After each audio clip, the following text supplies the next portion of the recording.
Fugelson videos are powered by Jetline Systems.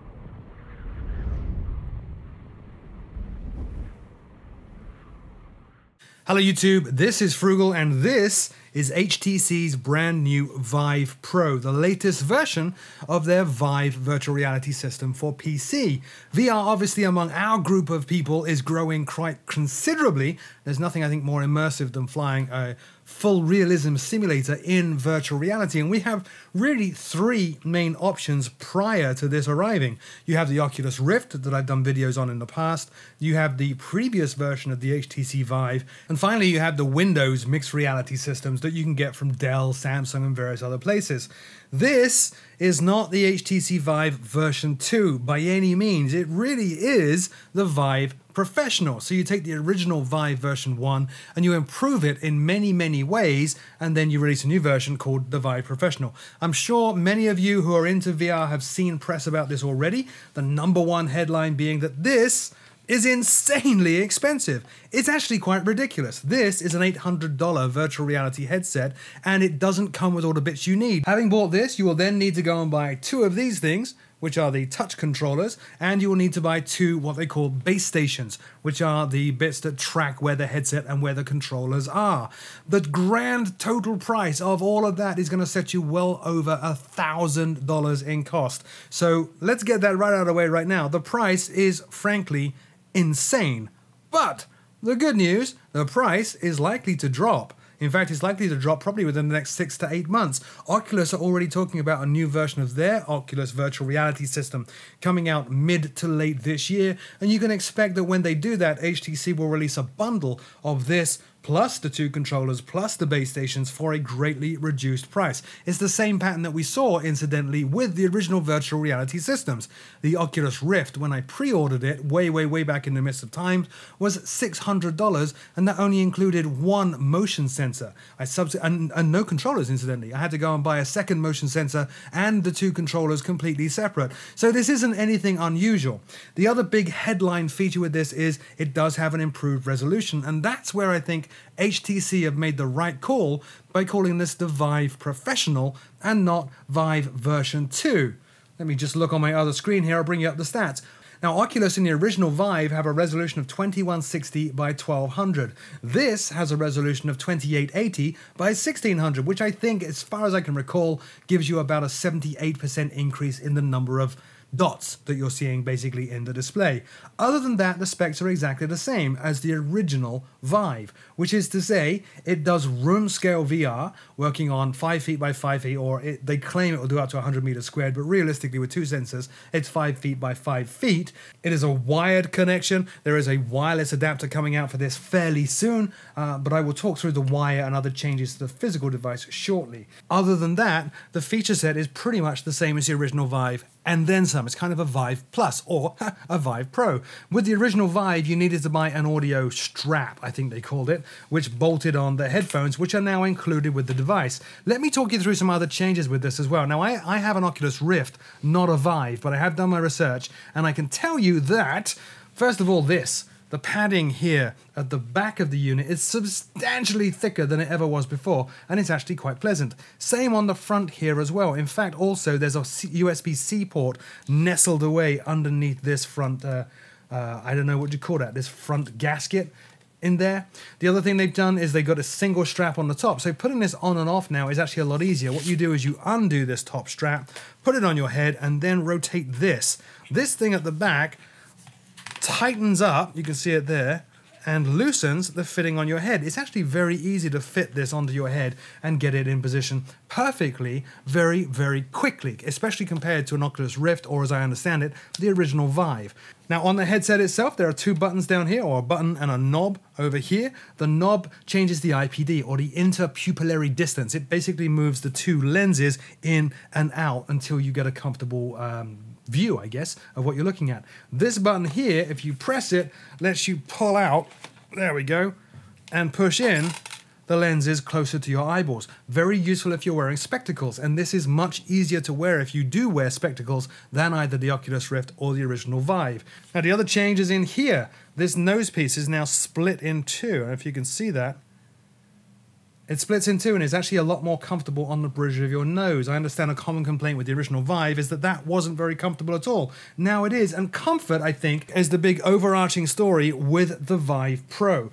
What they've done here is they have not reduced the weight of the device from the original Vive 1. It's actually about the same weight, but what they've done is engineered this whole new head mounting system to be significantly better at distributing weight.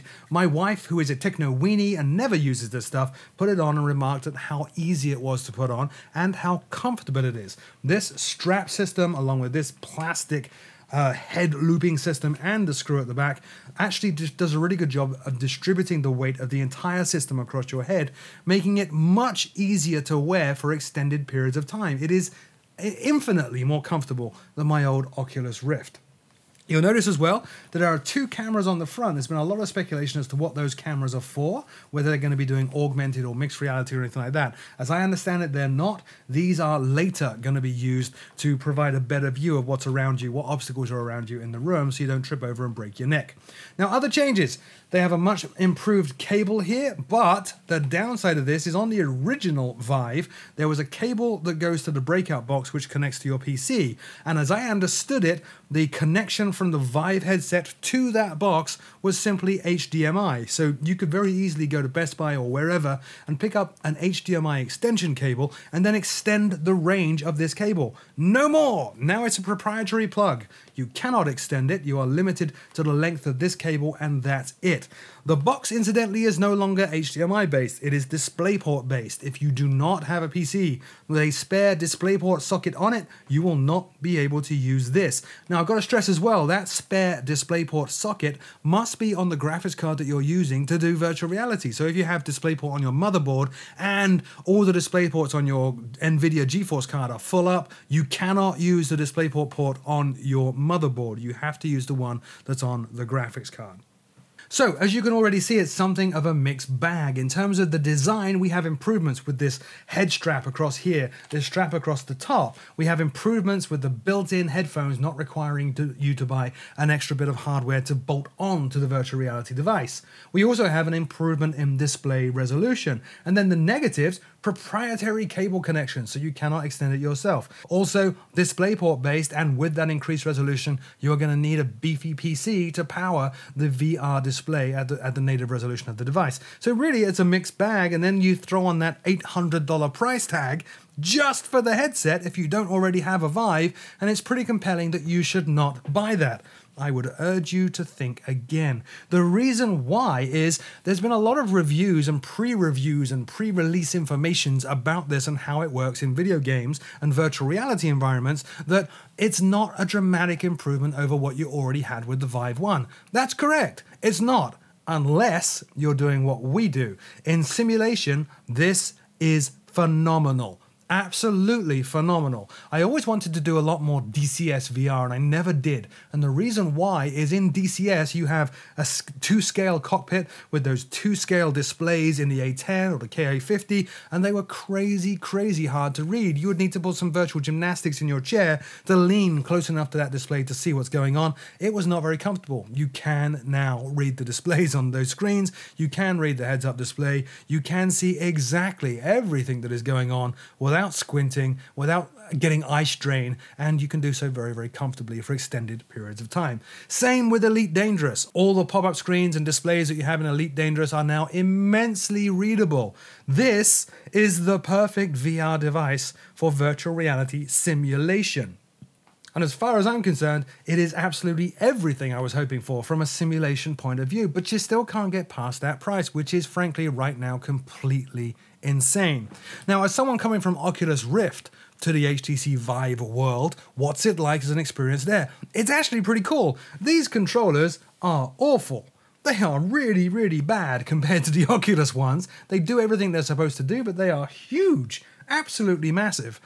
I can't get over that. But the base station setup is phenomenal. You put them in corners of your room. I have one on a bookshelf and one the other opposite corner of the room on a bookshelf, and that's it. You don't need to connect any cables. You don't need to do any weird moving them around to position them exactly the right place. They just work. Now, I mentioned these headphones. There's also a built-in microphone. I think the microphone is up here. You can see the little holes in the top of the case here. The microphones are not bad. They're not phenomenal, but you're not paying $800 for the microphones. You're paying $800 for the two screens that are in here. But anyway, the microphones are pretty good. They don't completely cover my ears. Maybe my ears are huge. I don't really know. But they are comfortable to wear. They do produce good sound. Not really $300 headphone high quality sound, but they do produce good sound and they do add to the experience. Now, I've not yet found whether or not you can remove these if you do have your own headphones, but bear in mind if you do and the headphones you use are over ear, there is a bump in the frame here where these headphones attach, and fitting your headphone band over that bump is going to be awkward, to say the least.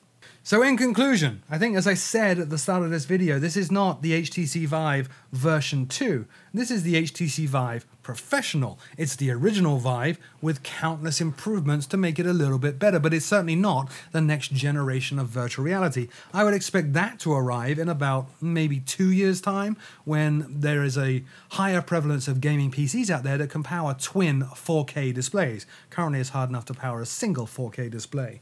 That said though, if you are a hardcore simulation virtual reality nut, and I know many of you are, and here's the other if you have the kind of disposable income laying around that lets you put down $800 plus an additional $300 or so on the other bits if you don't already have them, then yes, you absolutely should get this. I'll go a little bit further and say if you are a hardcore simulation VR nut, you should get this, but maybe you should wait until the price drops. If you've never tried virtual reality and you're a simulation nut and want to get into it, absolutely wait until the price drops, then get this. Or the Oculus Rift version 2, or whatever it's called when that comes out later this year. Now, if you are in the lucky position where the price of this is really nothing, it doesn't matter to you, then I would highly recommend that you go and get this right now. It does fulfill the promise of virtual reality in simulation. Clear, readable displays on my Jetline PC, which is phenomenal. I don't have any drop in frames at all in anything. Everything's running as it always did in virtual reality, but I'm more inclined to use everything in virtual reality now because it's usable more than just a novelty. As always, my name is Frugal. Thank you so much for watching, and until next time, I'll see you all very soon.